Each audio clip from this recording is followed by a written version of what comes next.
dərdim oyanmış, qalxıb yerimdən ürəyim tərsdən. Günəş doğmuş, bulud çəkilmiş, göy-gölə baxırdım onda kəpəzdən. Ürəyim yarpaq kimi titrədi, qəfil eşitdiyim incə bir səsdən. Uzaqdan yarın səsiymiş, bilsəm yanında mən də olardım. Nə bilərdim onu mən yanında görsəm inanardım. Bu eşq yaman nəyin nəsiymiş, bilsəm çoxdan mən də sevərdim. Nə bilərdim onu mən çoxdan görsəm inanardım. Mən səni gördüm əmin o zamandan, qopdum candan, yetdi cahandan. Tənum tadım mən həmin andan, qatlanmış kimiyəm. Üzündə qəmzən xınalı naxışdan, xəncər kimi kəskin o baxışdan. Quru havada sanki yağışdan islanmış kimiyəm.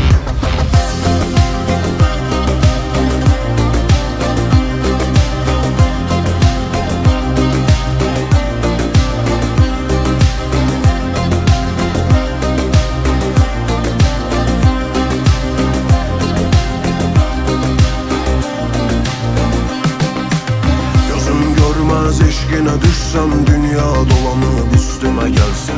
Sana dönürəm sevgili yarım, baxıram güzgüyə, güzgü də sənsən.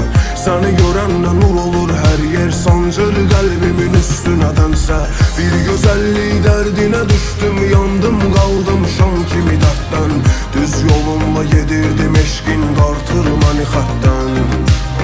Bu yazılmış yazıydı yoxsa qəlbim çıxardı qarşıma bəxtdən. Necə sataşdı gözün gözümlə keçəndə mən acı kənddən. Mən səni gördüm əmin o zaman,